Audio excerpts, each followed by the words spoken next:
Following total atomic annihilation, the rebuilding of this great nation of ours may fall to you. That's why we at Fudge Muppet have prepared these educational materials for you to better understand the 7 defining attributes that make you special.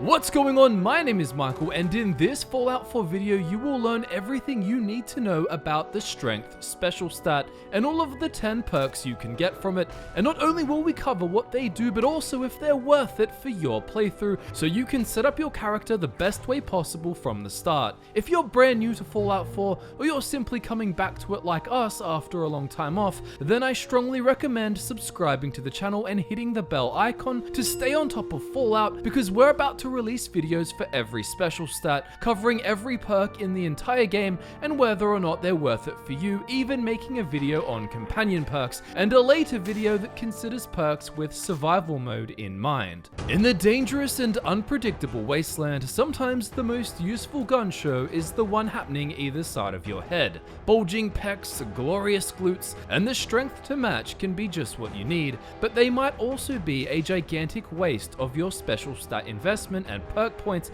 if you don't know what you're doing. The raw strength stat itself will affect your melee damage and your unarmed damage, including the paradoxically named unarmed weapons, of course. And you'll be getting 10% more to these damage types per point of strength you have.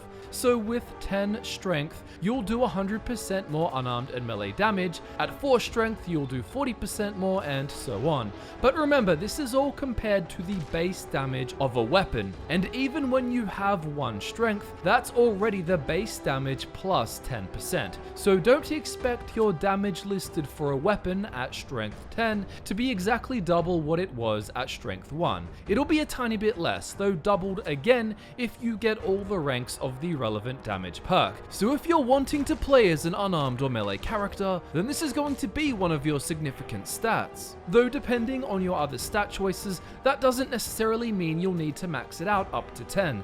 You'll also be able to carry more items, which is perfect for all the hoarders out there, and you'll get 10 extra carry weight per point of strength. Base carry weight is technically 200, but it's 10 points added to that per point of strength, so a starting strength of 1 gives you 210. So with 10 strength, your carry weight will be 300. Personally, we have found that the strength stat isn't worth getting for carry weight alone, unless it's part of your role-playing that you're some super strong scavenger who does an insane amount of scrapping and collecting, and you just need every pound of carry weight you can get. It might be convenient, but you're paying a lot in opportunity cost if you only go into strength for that. We find that smart inventory management, and then offloading gear to a companion if you use one, is more than enough space for the majority of builds. More on carry weight later when we get to its related perk, just don't go maxing out your strength for carry weight. Another important thing to consider is power armor, one of the coolest things in the Fallout universe. Power armor pulls your strength up to 11 no matter what it starts at, so if you have 10 strength then you'll have 11, and if you have 1 strength you'll also get 11 so long as you're in power armor. If you use military paint and the motion assist servos mod, which needs science rank 3, then it will be bumped up to 14 while in power armor. So if you're making a build that plans on wearing power armor all the time, then you should only be choosing your strength stat up until the point that it unlocks a perk that you want for your build. And don't forget too that there's the special stat bobbleheads for every stat, so if your build needs 3 strength for the armorer perk and that's it, then you could just start with 2 strength and wait until you get the strength bobblehead later on in the mass fusion building to bring it up to 3. Now you fully understand the stat itself, let's dive into the first perk. At strength 1 we have Iron Fist, a perk available to every character and loved by all martial arts enthusiasts. There are 5 ranks here, and with each you will get 1 step closer to your One Punch Man fantasies. In statistical terms though, that means at each rank you gain 20% more damage with unarmed for a total of 100% additional damage. At rank 2 you gain a chance to disarm, at rank 3 your power attacks will gain a chance to cripple opponents' limbs, a chance that is further increased at rank 4, and at rank 5 your unarmed critical hits in VATS will paralyze your opponents. These disarms and crippled limbs happen often enough as you punch your way through the wasteland. However, as cool and useful as they can be, you're basically looking at this perk for the increased damage output. So you won't be sitting and thinking, do I need a chance to disarm? You'll just be thinking, well, I play an unarmed character and I want more damage, so you end up getting all these perk ranks. One thing you need to know is that rank 5 of Iron Fist is glitched if you're wearing power armor for VATS criticals. When you use VATS to initiate a critical hit in power armor with unarmed, you just end up standing there and doing nothing without a punch being thrown. It's annoying that they don't patch this, but it is what it is, so don't get rank 5 if VATS power armor critical hit punches are a specific must-have in your playthrough. All this said, unarmed has to be the right fit for you. You should know that as fun as it can be, there's a much lower selection of weapons available compared to other damage types. There's the boxing glove, knuckles, deathclaw gauntlet, meat hook, and power fist, and yes, if you have the right perks, you can modify them to make whatever sub-variants of the same base weapon that you want, and these can feel different enough, but for the most part they're inferior to melee weapons and have less overall variety. Personally, we think the best synergy for unarmed builds comes from combining high strength with high agility and luck. As you'd expect, unarmed has the lowest range of any damage method, meaning you'll need to get up close and personal on every enemy you fight. That is unless you have Blitz, the 9th agility perk, which in essence just lets you teleport within a certain range straight to your enemies after selecting to attack them from a distance in VATS. And with the second and final rank of that, you'll have more range and do more damage the further the distance. So with high agility and lots of action points and high luck, meaning you've got perks like Critical Banker and Grim Reaper's Sprint, you'll be filling up your critical meter super fast, storing critical hits, and zipping around in VATS, dropping massive unarmed damage on groups of previously hard to reach enemies, not to mention the paralysis chant frequently getting its time to shine. So if you want to get double leg takedown or neck breaking finishes all up as the deadliest deathclaw in the Commonwealth, then Iron Fist is definitely for you. But next up, we're going to hit home runs with big leagues, and by that I mean smash raiders' heads clean off. This perk comes with 5 ranks that work like Iron Fist in terms of damage, but for melee weapons, going from 20% more damage to 40, then 60, then 80, and finally 100. At rank 2 you'll also gain a disarm chance, an increased disarm chance at rank 3, but then very importantly at rank 4, your attacks will hit all targets in front of you in one strike, which is very useful for bashing through multiple enemies clustered together. Just be careful not to hurt neutral or friendly targets nearby. At rank 5, in addition to doing double damage, you'll gain a chance to cripple your opponent or grand slam their head clean off. A great thing about this compared to unarmed is that the bonus effects don't require extra criteria like a power attack or VATS usage. With melee and unarmed, we strongly recommend picking one or the other, as there's not really a situation in which one benefits the other, and unless you have a role-playing reason to invest perk points into both, you're better off saving those 5 perk points for something else. Big Leagues is great if you plan on playing a melee weapons character, and similarly to unarmed, it can work really well with the Blitz perk we talked about and a high agility, high luck VATS build. That said, while Blitz can sometimes feel like a necessity for a fun unarmed playthrough, that's not really the case with melee. You don't have to use power attacks and VATS hits to get the most benefit from your perk ranks here. You've got more range with melee weapons, and you can hit multiple enemies at once, so you really can just play as a tank who charges in and just bashes foes to bits barbarian style. But ultimately, either melee or unarmed should be chosen because you want a unique playstyle that is really fun, and not because you want the world's most powerful build, which is ultimately going to be one that uses guns, which have high damage and far longer range. A niche use I'll throw in for Big Leagues is that it's needed for certain modifications on the handmade rifle and the Disciple's Blade, both weapons that were added with the Nuka World DLC. But unless you just have a desire to personally mod these specific weapons exactly how you want, I wouldn't say that they alone are a good enough reason to invest in Big Leagues. Speaking of modifications, for the third strength perk we have Armorer, and this is absolutely S tier for so many builds, even if you don't see yourself partaking in any Tony Stark cave escape experiences. But seriously, whether or not you care about the strength stat itself or an unarmed or melee playstyle doesn't matter here. This perk is good stuff. Armorer unlocks new armor upgrades both for your normal armor and your power armor. While you don't have to get this perk, it is arguably the best perk in the strength tree due to its versatility. It's not hard to get, and it's helpful for pretty much every build, which is why most of our builds here on Fudge Muppet have at least a starting strength of 2, so that we can get the bobblehead mentioned earlier from the mass fusion building to make it 3, and then get the armor perk, minimizing our starting special point investment into the stat for non-melee or unarmed characters. This perk is not just helpful, it is full on essential if you want to max out the potential of your armor. There are 4 ranks you can get, each one providing access to new and better armor mods. There are so many different armor modifications that lend a helping hand to various playstyles. Stealthy builds will benefit from making armor pieces shadowed to improve stealth in dark places, in addition to adding more damage and energy resistance than non-modified armor, and an ultralight can be used at the same time to greatly reduce the weight of different armor pieces and add 5 more action points per piece. Unarmed builds can use mods like Brawling to increase damage output, or similarly to melee builds use the Weighted mod to make attacks ignore some of the target's armor. Perhaps you'd use Aerodynamic to make power attacks drain less action points, or maybe you're a regular soldier type of build who simply wants extremely buffed up resistances and will throw custom fitted on top to make sprinting cost less AP so you can comfortably sprint between cover while firing at enemy lines. Armor upgrades can even change the aesthetic of the item. For example, the shadowed modification I mentioned makes the armor black, which can provide the perfect look for your character. Even builds who want to go for a clothed look become viable due to a modification called Ballistic Weave. All I'll say about that is that it becomes available after a specific Railroad faction mission. It can't be used on every item of clothing in the game, but it can be used on a lot, and at the best versions of it, Ballistic Weave can have your red dress wearing seductress feeling like she's wrapped in some highly protective gear while keeping the look and vibe you desire. You can even put this upgrade on a small selection of hats.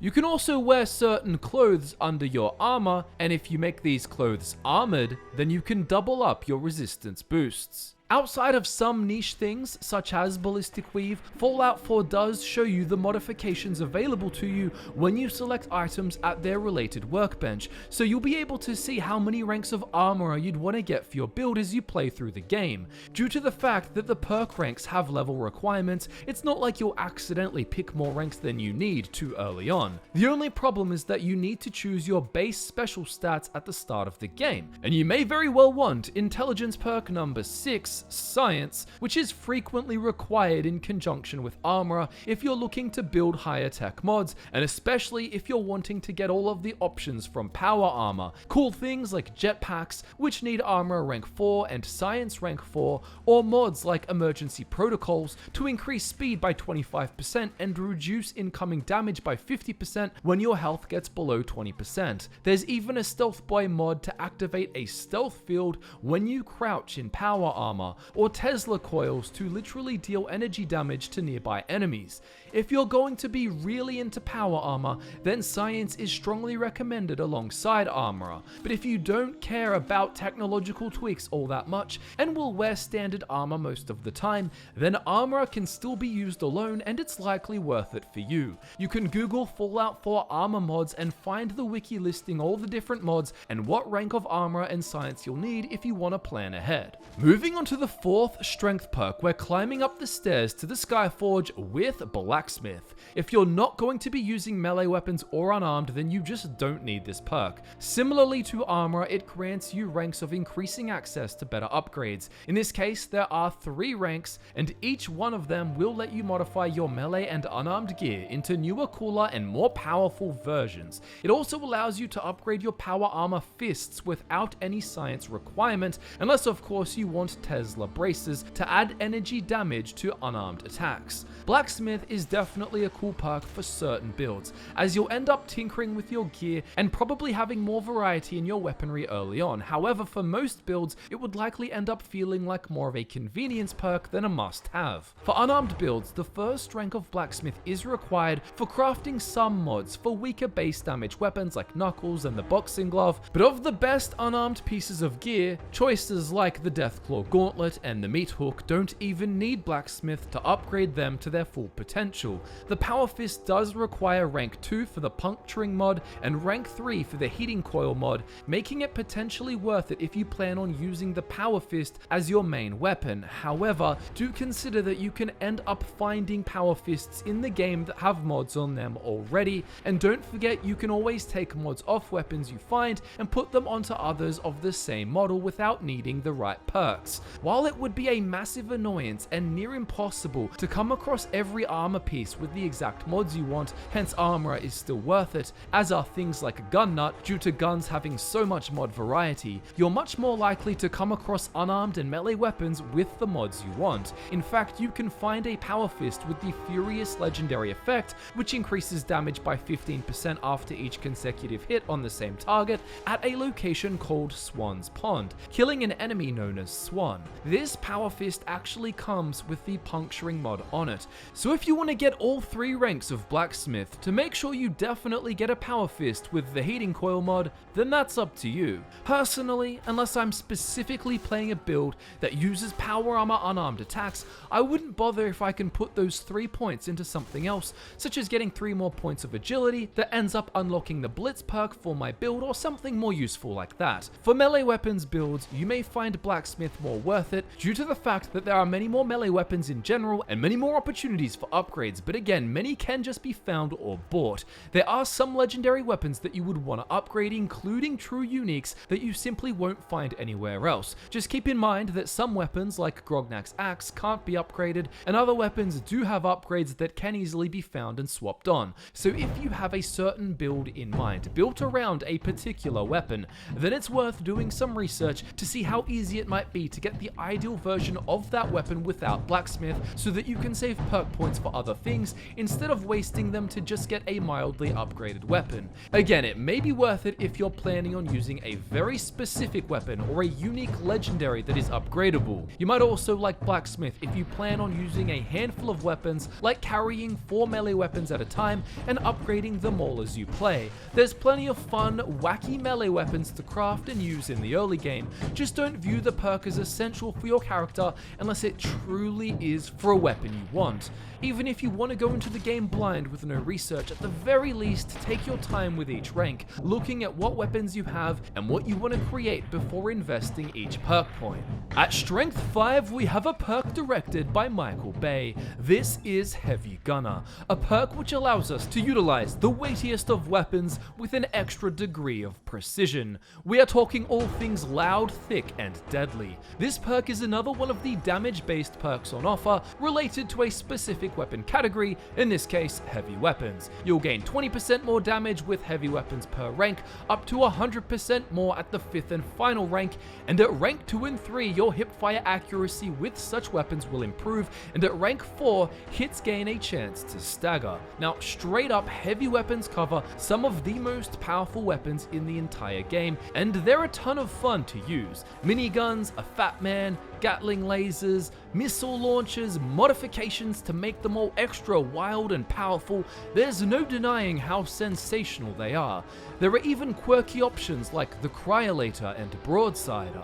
However, heavy weapons do come with high or expensive ammo consumption, and they weigh quite a lot. In the early to middle portions of the game, they won't necessarily feel like a solid mainstay weapon choice, as it's all too easy to drain their ammunition. That said, so long as you keep around a backup weapon or two, like a rifle, then using them frequently, especially against stronger enemies you encounter, is a common occurrence and well worth it for builds where such a playstyle is desired. But as you get into the mid game and the late game, you'll be able to acquire many more caps which you can use to buy more ammo, and you'll have found or purchased multiple heavy weapons, which spreads your ammo requirements across different ammo types. The next gen update adding in Creation Club also means there's options like the Heavy Incinerator, which you may have never used even if you've played Fallout 4 before. If you choose to go this way with your build, then all 5 ranks of this perk are worth it, and additionally, we'd say it's not a bad idea to get the Scrounger perk, which is the second luck perk, or even Cap Collector,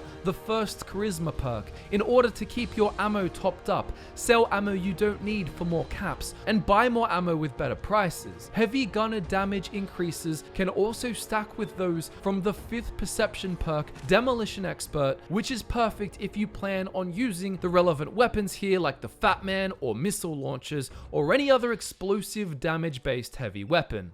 Anyway, if you truly want to feel like a one-man army in every sense of the word, then Heavy Gunner is the perk for you. In slot number 6, it's time to stack up the deadlift bar with the Strong Back perk, which is actually not going to be a must-have worth it perk for most builds. My general take on this perk is that if you just have good inventory management, and especially if you have a companion or travel solo with the Lone Wanderer perk, which grants 100 more carry weight at rank 2, then you just don't need to spend perk points on Strong Back. But you might still want this perk in some cases. At rank 1 you gain 25 more points of carry weight, at rank 2 it becomes 50 more, but at rank 3, 4 and 5 you stop gaining raw carry weight bonuses. When you exceed your carry weight in Fallout 4, you become over encumbered and you can only walk around, not run. But with rank 3, you'll still be able to run by using your action points. I really don't think this is that great, but at rank 4, you can fast travel when over encumbered, which will be a game changer for some builds. If you're a loot maxi who wants to plunder as much as humanly possible from a location before fast traveling somewhere with a workbench to scrap it or to a vendor to sell it, then this is for you.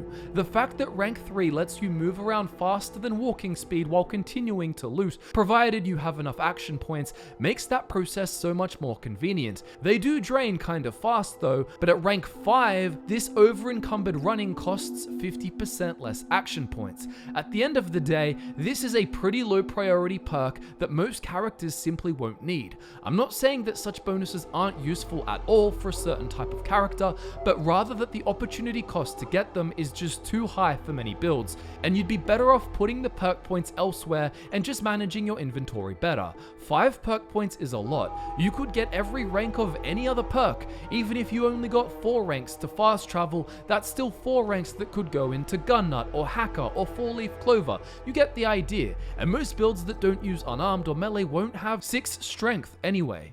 One specific niche case where you may want to get this perk at least the first 2 ranks is playing a heavy weapons build like that we mentioned, who carries a lot of guns but doesn't end up using power armor nor wanting to push their strength up to 10. So if you want a Fat Man, a missile launcher and 3 other heavy weapons, then a couple of ranks here might be desirable. The other case for a build using Strong Back would be the loot collecting scrapper type build I've been alluding to, a Tinkerer or settlement builder type character whose playstyle and role-playing are heavily aided by hauling an insane amount of weaponry, armor pieces, and junk back to their settlement's workshop, scrapping them down for every part possible, probably with the scrapper perk as well, and using those scraps to build lots of stuff and sell whatever isn't needed.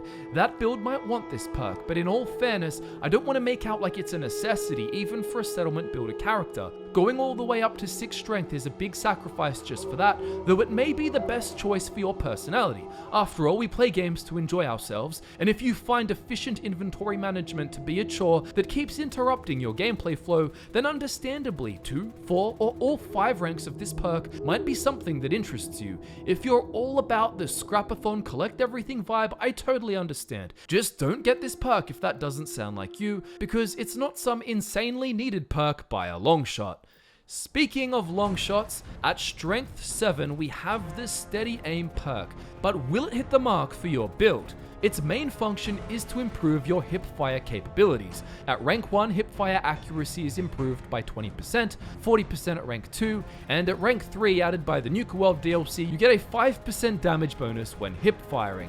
The perk description says it applies to any gun, but it doesn't seem like I'm getting any hipfire accuracy bonus when I tested a shotgun, which is a shame because I thought it might be cool for a shotgun build. The thing about this perk is that while it gives you an improvement, most builds with 7 strength strength aren't using guns, unless it's heavy weapons, and even if they are using regular guns, you just don't need this perk. There are some instances where it can help, such as with certain heavy weapons like a minigun, or with automatic rifles during a spray and pray playstyle, but in those cases you end up already getting hipfire accuracy bonuses from ranks within the related damage perks for those two weapon types, and that's honestly good enough, at least for me. Also, unless you just choose not to for some reason, you spend plenty of time using the sights of your weapons as well. So if you have no damage perks for heavy weapons or automatics, and then you get all of the damage perk ranks related to hipfire accuracy for a minigun via heavy gunner, for example, you'll see your reticle get slightly smaller, and then when you take the first two ranks of steady aim, you'll see it get slightly smaller again. And you can notice the difference when you test guns with and without this perk for hip firing, but it's nothing super duper game changing, and to me it's not really worth getting, largely because you need to invest up to 7 strength, which is a waste for the majority of guns focused builds. Also, definitely don't waste a perk point getting that final rank for 5% more damage. I mean, even just one rank of any other damage perk can get you 20 or 25% more damage to its related weapon type. There's almost never a reason to go up to 7 strength just for this extra hipfire accuracy, but if you have 7 strength for other reasons, even then, there's not a whole lot of incentive here to slot even 2 perk points into it. Perhaps if you've already got every perk for your build that you want and you're not sure what to do next, and you just think, hey sure, it would be some nice convenience to have more hipfire accuracy, and you just want that little optimization to make your build slightly better, then you could get it. Or maybe you specifically need better hipfire accuracy for the role-playing vibes that you want, but overall I'd recommend you actually give steady aim a miss, unless you're simply out of other perk options in the late game. A little more accuracy is nice, there's no denying that, but as far as optimization goes, there's many better options to get, and don't forget, it's your hipfire accuracy. At Strength 8, we're getting up close and personal commando style with the Basher perk. At rank 1, gun bashing does 25% more damage, 50% at rank 2 with a chance to cripple an opponent's limb, 75% more damage is given at rank 3 with a further increased chance to cripple, and then at rank 4, the final rank, gun bashing does double damage with the increased chance to cripple, and you also gain a 15% chance to score a critical hit with a bash. Now this final rank is one of the only rare situations where you can score critical hits outside of VATS. The other way is with a chem called Overdrive, which you can find, buy, or craft with the rank 1 of the 7th intelligence perk called Chemist. It grants the user a 25% critical hit chance per attack, and combined with the 15% chance from Basher rank 4, you can get a temporary 40% critical hit chance when bashing, and then stack that with the Better Criticals perk to actually do really high bash damage relatively frequently. However, if you're not specifically planning on getting all ranks and using the Overdrive chem as a regular part of your playstyle, and hopefully with Better Criticals because it just makes it even better, then probably give this perk a miss. If you do go with this niche build approach, then strong automatic weapons are also fun, as the more bullets hitting foes, the more chance for these overdrive special criticals outside of VATS. But for the most part, when you're playing a build that has strength this high, you're often using a melee weapon or unarmed, in which case bashes aren't something that really happens in your playstyle, unless you're switching to a ranged backup weapon and then an enemy gets too close, but even then, you'll still be able to bash them back normally with the bash mechanic, regardless of perk investment, and then as they stagger back, you line them up with the weapon you want to use, be it ranged or melee, and just use that, doing more damage. There are lots of ways you can increase bash damage with chems and by increasing base strength, but this is going to increase the damage of your melee weapons you'd be using as well, which are more powerful. Your unarmed or melee weapon will do more damage than a regular bash, and if you're using guns, especially closer range options like a shotgun for example, then they're going to do more damage to an enemy than a bash will too. Don't get me wrong, putting a bayonet on your rifle and using it as part of a run and gun soldier playstyle is fun, and in the early game you can get bayonets relatively fast, and with no perks, bashing can give you the idea that they'll be more effective than they are compared to later on,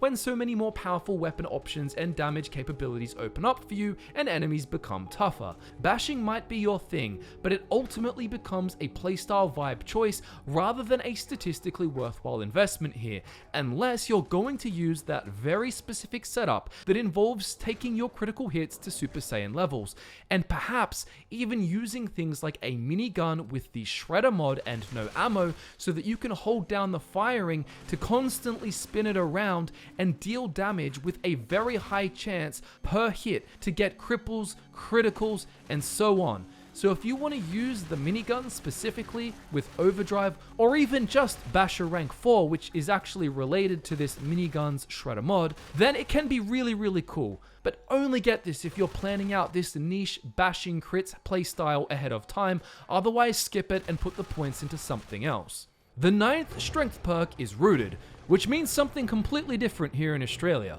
You're part tree with this one. While standing still, you gain 25 damage resistance, and your melee and unarmed attacks deal 25% more damage. At rank 2, it goes up to 50 damage resistance and 50% more melee and unarmed damage, and it includes unarmed damage dealt from power armor. While it's supposedly a glitch, you also get energy resistance in addition to damage resistance, getting a plus 50 at rank 2.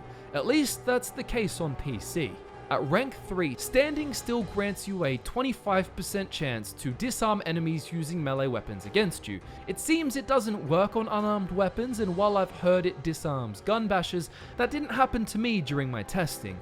If you haven't noticed by my tone, rank 3 isn't particularly worth it to me, because melee weapon attackers don't often score shots on you, and even if they do, a 1 in 4 chance to disarm isn't a big deal. Most of the damage you take in the game is from guns, or if it's up close, it's from some sort of mutated creature.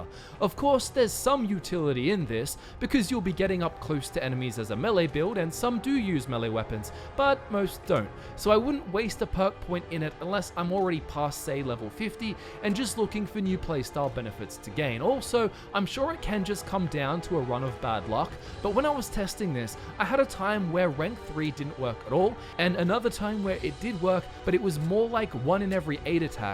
But even if we just assume a situation where it will happen every 4th melee attack guaranteed, it would still be a perk point wasted to me, and in my opinion, if you're using VATS, especially with Blitz, then there's just not much point in rank 3 at all. Blitz is very useful with rank 1 and 2 though. This agility perk, which basically lets you unleash your attacks on foes in VATS from a distance, makes your attacks count as standing still. So you'll basically be zipping around the battlefield dealing 50% more damage with more damage resistance, which is well worth it in our books. Sneak attacks also benefit, so long as you're standing still while you do it, and you can use them from a distance with Blitz as well. Once you get the ninja perk from agility and get access to things like 10x damage multipliers, you may find going up to 9 strength and getting rooted isn't necessarily needed for you. However, if you just have to have that one-shot anything at the highest difficulty feeling, then you might want both. Outside of high agility Blitz using playstyles, you can play a brawler or barbarian type with high strength and endurance, and you'll find that the first 2 ranks of rooted are very solid, so long as you can adapt your physical coordination to it with your playstyle. At times, you'll be strafing about, swinging and moving around the place with melee or unarmed, unable to benefit from rooted. However, if you're able to practice simply releasing the move button in the time window before your attacks land, you'll be able to get such hits working with rooted in the midst of a high movement playstyle. Just to clarify, you can use the mouse or right stick to look around, just make sure you release the movement keys or left stick that actually makes you run. If you're not using Blitz, you could save your game before choosing the first rank of Rooted to see if the start-stop movement controls approach to combat is something you find easy to learn, and then if you just don't like it, you can load back. Consider also that many enemies in Fallout 4, like ghouls, melee weapon opponents, and dangerous creatures all run towards you anyway, so needing to move towards them and chase them in combat isn't really necessary. One final note too, this playstyle I'm talking about can be so smooth that I've been doing it in the footage and you think that I'm not doing it, but I actually am, because I'm releasing movement before the hits land. Moving on to the next station. You may have heard of the railroad, but have they heard of the pain train? Pain Train is the 10th Strength Perk, and basically lets you get Skyrim's shield charge mechanic from the block skill tree and bring it into the wasteland as you smash through enemies while sprinting in your power armor. Your foes will bounce off you and get damaged as they stagger or get knocked down, depending on the rank and what kind of enemy they are. Keep in mind this can only be done in power armor, unlike one of the loading screens I've seen implies. At rank 1, sprinting into enemies hurts and staggers them, but robots and oversized enemies are immune to the stagger. At rank 2, such enemies are still immune, but the damage and stagger you do cause to foes is more powerful. At rank 3, sprinting into foes while wearing power armor will cause even more damage and knock them down, including some large foes but not others, so you won't really be knocking behemoths flying through the air, nor sentry bots, though they'll still have their health drained if you were to keep running into them, not that that would be the smartest approach. Same thing goes for robots like Mr. Handy even at rank 3, though others like Protectrons will be staggered. The damage caused by Pain Train isn't actually instant, and looks more like a rapid bleeding damage effect, and it costs a fair bit of AP as well. In addition to the sprint cost, you lose about 20 action points when you knock an enemy flying, so when you tank through 6 foes at once, that's going to cost a lot of AP. The effects on robots can be inconsistent, but plenty of large creatures like rad scorpions and deathclaws can be bashed through the air, which is just a priceless feeling for a tanky power armor build. This is the perfect perk for the top of buildings, for dilapidated bridges, and also tight spaces like narrow corridors, or wooden walkways where water exists either side. Your impact landing is supposed to do more damage to foes with rank 3, though there's a known glitch said to prevent that, which I can confirm is true, at least from my testing on PC. That said, if you do want to increase your impact damage and radius, you can equip 2 explosive vent mods to the legs of your power armor. The rank 3 description says you'll now do massive damage with your Pain Train charging, but it doesn't really do that much to stronger foes at later game stages. You'll kill weak filler enemies like basic raiders and ghouls instantly, but there can just be a group of high level targets that only lose 5 or 10% of their health when you charge into them. The main benefit therefore becomes knocking them down, allowing for a bit of crowd control as they're unable to hurt you while they're flying through the air and getting back up. It can also be used to knock enemies from a height and they die from the falling damage. The cooldown before you'll be able to do this to a target again though is 12 seconds with rank 3 and 6 seconds with this stagger effect of ranks 1 and 2. Ultimately, it is another playstyle vibe type of perk. It's absolutely perfect if you want to feel like an unstoppable space marine, bashing targets to the floor as you smash them all to bits with a super sledge as they try to get back up, or even just shoot them with whatever gun you're using. If you happen to have 9 intelligence and the final rank of nuclear physicist, you can also knock a group of enemies down before ejecting a fusion core to use as a grenade, which will have enough time to detonate while they're scrambling to get up. Pain Train is a lot of fun for the right builds, but as far as damage goes, don't expect it to be a deadly perk or one you can't go without. Full damage is another story, but the primary purpose is crowd control. You can go without this perk, but if you're going to be a 10 strength power armor character, I'd say get it for the experience. Every other special stat in Fallout 4 will be covered in a video like this on the channel, which you'll miss if you haven't subscribed already. Please like the video if you enjoyed it, it really supports us, and thank you so much for tuning in to Fudge Muppet. My name is Michael, and I'm heading back to the Wasteland.